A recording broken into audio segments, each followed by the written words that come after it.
이 세 개는 아마도 올해 다 사상 최대 실적이 예상되는 종목들인데 네. 이 회사도 로봇 사업부를 굉장히 성장에 좀 주목을 하고 있는 길게 보시는 분들이 정말 좋아하는 회사. 상대적으로 저평가된 거는 맞다 보니까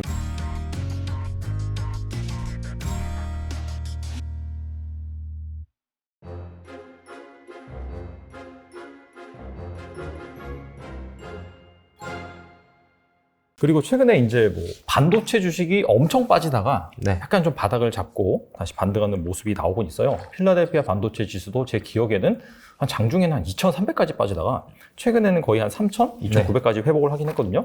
여기에 따라서 뭐 삼성전자, 뭐 SK하이닉스 등 그런 기업들도 좀 반등을 하면서 바닥을 다지는 모습입니다. 근데 약간 좀 스몰캡 이쪽을 탐방도 많이 가시고 연구를 하시다 보니까 그런 반도체 소부장 쪽에서 좀 볼만한 그런 종목은 무엇이 있을까요?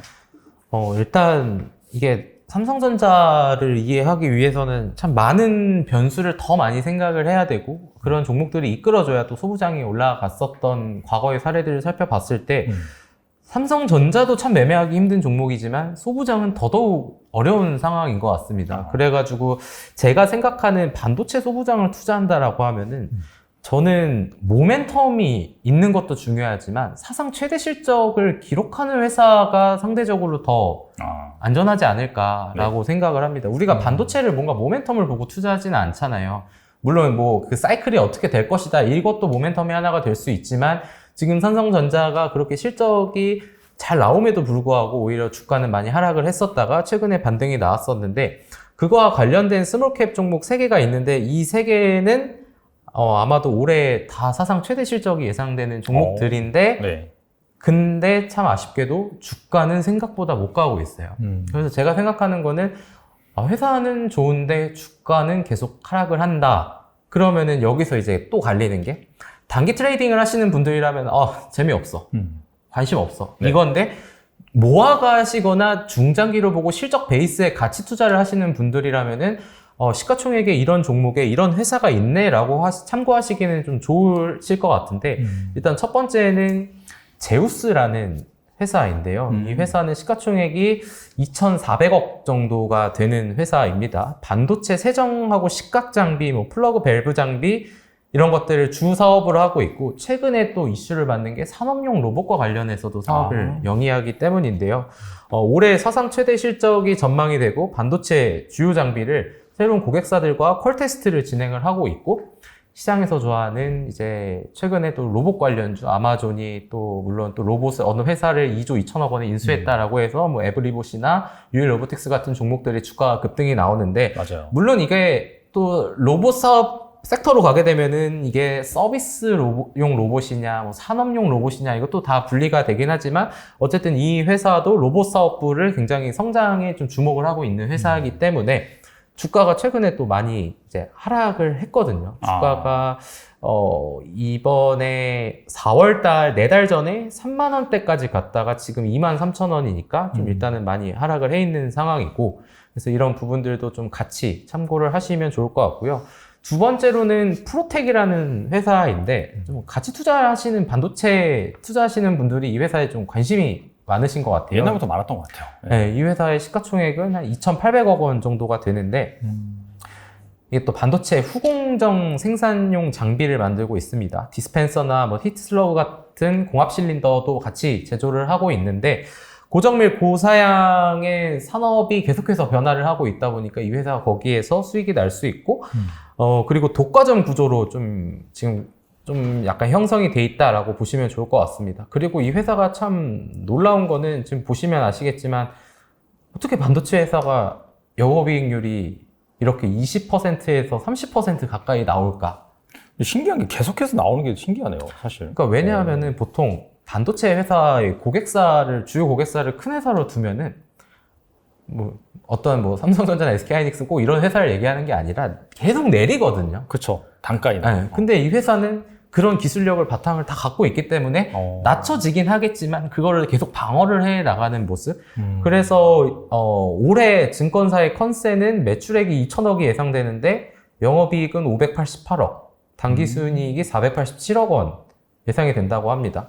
그러면 진짜 단순하게 이 회사의 그러면은 그 당기순이익 가지고 EPS를 추정하면은 한 4,400원 정도가 되는데 네. 지금 주가가 25,000원이면 5배? 5배밖에 안 되는 거예요.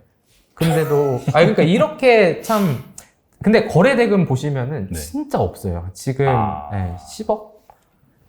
그러니까 이런 회사 같은 경우에는 참 길게 보시는 분들이 정말 좋아하는 회사. 오히려 이런 거는 좀 증권사 보고서로도 안 나왔으면 좋겠다. 약간 이런 분들이 되게 좋아하시는 회사더라고요. 약간 사모하기 좋은 네. 그런 회사. 왜냐면 실적이, 그러니까 단순하게 뭐 1, 2년 반짝하고 30% 나온 거면은 뭐 흔히 좀 이쪽에서 약간 좀 은어 같은 걸로 마사지를 되게 잘했다. 이렇게 할 수 있겠는데 4, 5년 동안 이 정도면은 이거는 이제 어느 정도 유지가 연속성이 이어지는 거니까 그렇죠. 이런 회사도 한 번씩 좀 보시면 좋을 것 같고 그리고 최근에 이거는 좀 미들 스몰캡 정도로 보시면 좋을 것 같은데 주성 엔지니어링이라는 회사도 최근에 여의도에서 얘기가 굉장히 많이 나왔어요. 시가총액은 7,600억 원 정도 되는 회사인데 네. 2분기 실적이 굉장히 잘 나와서 이 회사도 영업이익률이 20%가 2년 동안 일단 넘습니다. 그리고 마찬가지로 EPS가 2,000원이면은 지금 이 회사 주가도 한 7배, 8배? 사상 최대 실적이 올해도 예상이 돼요. 커패시터 공정 독보적인 기술력을 바탕으로 SK하이닉스의 많은 비중을 차지하고 있는데 기술력이 좋으니까 이제 중화권으로 넓히는 거예요, 고객사를. 왜냐하면은 어떤 한 회사를 주요 고객사로 갖고 있는 회사들의 강점이자 약점은 이 회사가 만약에 틀어졌을 때는 이 회사는 이제 확 꺾이는 거죠. 실적이 잘 나올 수가 없겠죠. 근데 이 회사는 그거를 이제 저변을 확대를 해가고 있고 이 회사가 또 태양광 쪽도 하고 있거든요.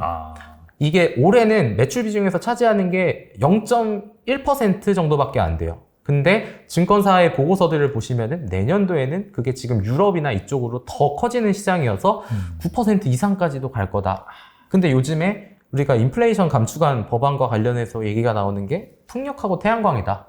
근데 여기 또 태양광도 시장에서 엄청 알려져 있진 않죠. 우리가 태양광 관련주는 뭔가요? 라고 하면은 보통 하나솔루션. 뭐 OCI 그 정도? 네, 그러고 얘기하잖아요. 근데 이 회사는 상대적으로 많이 알려져 있지는 않지만 최근에는 또 근데 실적이 또 좋게 나와서 또 하락을 한 건지 이틀 동안 좀 많은 하락이 좀 나오고는 있거든요. 그래서 이런 부분들까지 좀 같이 보시면은 뭐 일반적으로 뭐 원익 QNC 뭐 굉장히 뭐 PSK 이런 좋은 회사들도 많지만 그 중에서도 뭐 사실 제가 뭐 반도체 전문가도 아니고 모든 반도체 회사에 다 그걸 알 수는 없지만 적어도 제가 갔다 온 회사의 입장에서는 이 회사들이 올해 다사상 최대 실적이 전망이 되고 아까 말씀드린 밸류에이션도 그냥 러프하게 올해 PR, EPS를 계산해 보면은 많아야 8배. 그럼 상대적으로 저평가된 거는 맞다 보니까 이런 그렇죠. 종목들도 한번 관심을 가져보시면 좋을 것 같습니다. 사실 매크로 장세다 보니까 실적이 잘 나오고 업황이 괜찮음에도 불구하고 이렇게 약간 뭐 간밤에 미국 증시에서 반도체 주식이 부진하면은 같이 동반 하락한다든지 좀 그런 흐름이 나오는 것 같아요, 전반적으로. 그래서 뭐 약간 그래서 요즘에 특히나 이제 트레이딩이나 모멘텀 하시는 분들이 약간 요즘에 좀 싸우는 게 있더라고요. 매크로나 뭐라 이런 매매 방법을 가지고 실적 좋으면 뭐 이런 생각을 하시는 분이 있고 그 주가 보면서 뭐 이렇게 하는 거죠. 실적 좋은 거 나도 알아. 근데 네. 주가 안 가잖아. 이렇게 생각하시는 분이 있고 근데 참 이게 뭐 제가 그냥 주변의 분들한테 드리는 거는 뭐 단타로 수익 잘 나시는 분도 있겠지만 그냥 제가 이럴 때는 뭔가 논쟁을 한다기보다 그냥 우리가 아는 투자의 대가를 생각을 해보면 그냥 누가 먼저 떠오르냐 몇 명이 떠오르잖아요. 그렇죠. 그럼 그 사람들은 어떤 투자로 돈을 벌었을까를 생각해보면 사실 대부분 다 가치 투자였거든요. 네. 저는 그렇게만 생각하고 사람이 내성적인 사람도 있고 외향적인 사람도 있듯이 투자의 방법이 뭐가 그렇든 간에 투자를 하는 사람의 목적은 하나인 거죠. 수익을 내기 위한 행동. 그거의 방법은 뭐 각자에 따라 다를 수는 있겠지만 그래도 제가 봤을 때는 실적은 상대적으로 어느 정도의 안전마진이 확보할 수 있는 중요한 좀 투자의 또 기본이 아닐까라고 생각을 해서 좀 이렇게 실적이 잘 나올 만한 종목으로 좀 말씀을 드렸습니다.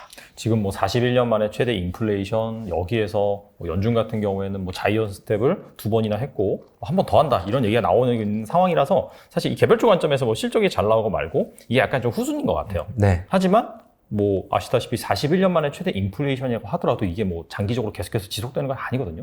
분명히 이런 매크로 이슈가 잠잠하게 되면은 뭐 오늘 방금 말씀하신 뭐 반도체 장비주 세계뿐만 아니라 다른 뭐 저평가 주식들도 또 이제 시장이 알아보는 그런 날이 올 거라고 또 생각이 됩니다. 그리고 최근에 제약 바이오 종목들이 진짜 오랫동안 소외됐었거든요. 네. 제 기억으로는 한 코로나 그게 이제 2020년 3월 달에 터졌으니까 아마 그 해에 고점을 찍고 그다음부터는 계속해서 하락했던 네. 것 같아요. 한 1년 6개월 정도, 7개월 정도 하락을 하다가 최근에 약간 바닥을 다지고 반등하는 모습입니다.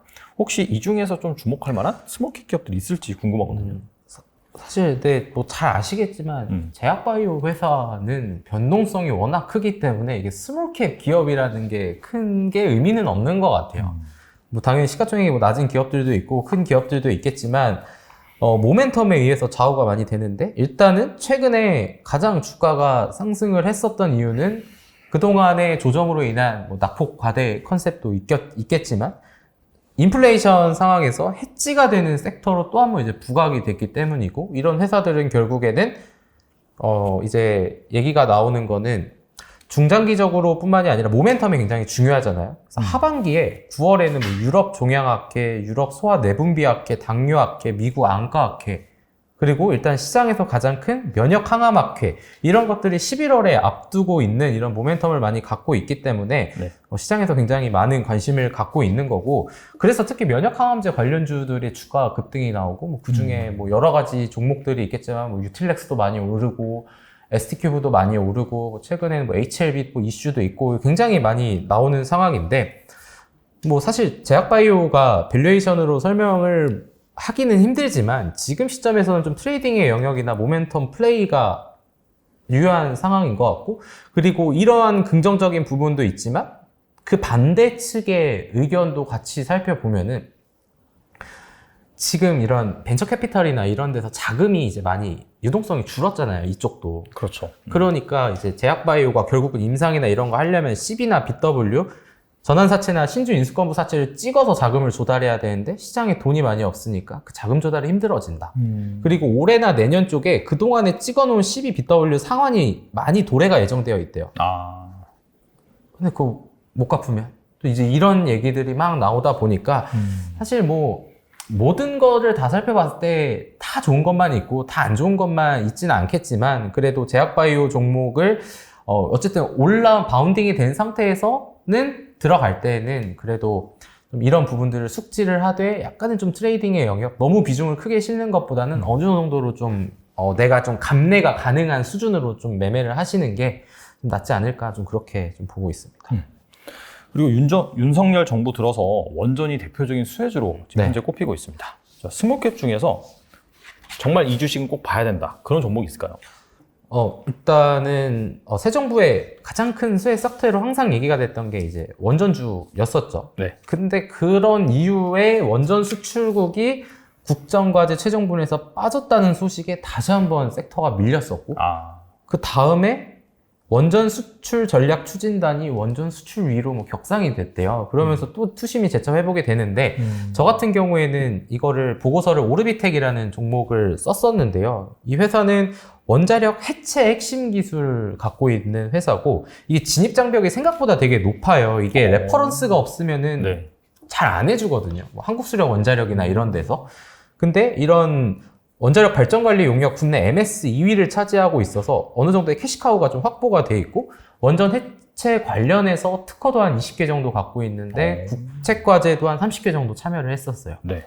그러니까 이제 기술력이 있는 거고 그리고 뭐 보잉사의 2차 벤더로 리오프닝에 따른 이런 항공 수요 회복도 수혜가 될 수 있을 것 같고 근데 이제 다른 종목들이 뭐 에너토크나 뭐 우진, 일진 파워텍 같은 종목들도 있는데 사실 제가 다른 회사들은 다 가보지는 못했고 우지는 이번 달에 탐방을 가서 사실 이 오르비텍이 탑픽이라기보다 갔다 왔을 때 뭔가 시기적절하게 괜찮은 회사다라고 해서 보고를 썼었던 거였거든요. 근데 일단은 뭐 여러 가지 이런 또 글로벌의 상황에 따라서 원전이 계속해서 부각을 받을 수 있을 거는 같아요. 이게 호주 같은 경우에서도 이제 원전을 다시 한번 또 뭐 생각을 한다라는 얘기들도 최근에 기사로 본 것 같고 유럽에서도 이제 급선회를 해가지고 이제 러시아가 노르트스트림이나 이런 걸 이제 막아버리니까 그러면 신재생 에너지도 맞는데 지금 시점에서 할 수 있는 게 일단은 원전도 또 하나의 이제 방법이 되니까 좀 시장에서는 계속 관심을 갖고 있는 그런 상황인데 그런데 이제 너무 또 스몰캡이라 변동성이 싫다라고 하시는 분들은 뭐 두산 에너빌리티나 이런 종목들 대안들도 충분히 있으니까 좀 관심을 가지시면 좋을 것 같고, 원전을 지금 시점에서 실적을 따지기에는 아직은 그 실적으로 반영되는 시기하고는 괴리가 아직 많은 것 같으니 네. 일단은 좀 모멘텀 위주로 좀 이런 뉴스 같은 거를 잘 체크를 해보시면 그게 좀 더 주가 상승과 상관관계가 높지 않을까라고 좀 생각하고 있습니다. 해체 사업을 한다라고 한다면 사실 이 원전을 해체해도 돈을 벌겠네요. 사실. 그리고 그 사이사이에 네. 관리를 많이 해야 돼요. 예를 들면은 이제 방사능이 이제 그런 거 관리를 또 다 하는 것들, 제가 사업 구조를 일단 원자력 해체 핵심 기술만 얘기를 드렸었는데 따지고 들어가다 보면은 굉장히 많은 것들을 또 하고 있어가지고 그게 약간 뭐 예를 들면은 어떤 게 있을까요? 우리가 일상생활에서 어떤 것들을 뭐 샀으면 AS 같은 거 있잖아요. 유지 보수? 예를 들어 네. 홈페이지를 만들었으면은 중간에 뭐 관리하는 비용 이런 것들의 개념으로 캐시카우가 그래서 있는 거다 보니까 이게 그래도 오르비텍이라는 회사가 뭐 생각보다 이렇게 막 적자가 뭐 엄청 큰 회사는 아니고 지난해 어쨌든 자회사의 영향이긴 하지만 좀 실적이 그래도 돌아서긴 했었거든요. 지난해가 뭐 올해 같은 경우에는 뭐 아직은 조금은 소폭 적자를 기록하고 있지만 지난해 같은 경우에도 매출액 782억 원에 연결 기준 영업이익 100억 원 그리고 당기순이익 5억 원 정도를 기록을 했거든요. 이 회사의 지난해 EPS가 220원인데 지금 7,000원이면 PER이 30배가 넘는데 그러니까 이런 것들을 뭔가 실적으로 접근하기에는 조금은 이제 애매하죠. 그러니까 모멘텀으로 접근을 해야 되는 거고 이 회사도 시가총액이 이제 1,900억 원대에 형성이 되어 있다 보니까 이런 회사가 그런 기술력을 갖고 있구나 라고 좀 생각을 하시고 좀 접근을 하시면 좋을 것 같습니다. 또 하나의 사업부가 약간 그 항공기 그쪽이잖아요. 그쪽에서도 뭔가 약간 지금 최근 트렌드나 흐름을 보면은 항공기술가 좀 예전엔 코로나 때문에 부진했다라고 한다면 최근엔 다시 약간 돌아서는 그런 부분도 있고 하니까 그런 부분 역시 긍정적이라고 볼 수 있겠네요. 근데 이 회사의 원래 최대 주주가 잘 알려져 있는 아스트라는 회사였는데 최대 주주가 바뀌긴 했었거든요. 근데 어쨌든 지금 그런 부분들을 뒤로 하고도 지금 실적이 괜찮게 나오고 있는데 이때 2019년, 20년 때 우리가 생각을 해보면은 여러 가지 일들이 있었어요. 보잉이 추락도 했었고요. 맞아요. 그러니까 당연히 실적이 꺾일 거고 그리고 그 다음에 또 이게 코로나가 터지니까 또 비행기가 안 움직이니까 새로운 걸 또 만들 필요도 없어지고 이렇게 되다 보니까 2020년도에 실적이 굉장히 많이 꺾이는 그림들이 나왔었거든요. 네. 근데 어쨌든 그런 부분들이 조금은 이제 회복을 하고 있다 보니까 물론 작년만큼 올해 실적이 나올지는 좀 지켜봐야 되는 부분이겠지만 이 회사는 제가 계속해서 봐온 바로는 실적보다는 뉴스나 이런 모멘텀에 의해서 주가가 더 잘 움직였다. 네, 이렇게 좀 보시면 될 것 같습니다. 그래도 뭔가 본업이 탄탄하니까 리포트 쓰신 거잖아요. 네. 그래서 약간 그러한 좀 이슈에 따라서 주가가 움직이는 그런 종목 중에서는 그래도 약간 본업의 그런 차별성을 가지고 있다. 그 정도로 이해하면 되겠네요. 네, 네.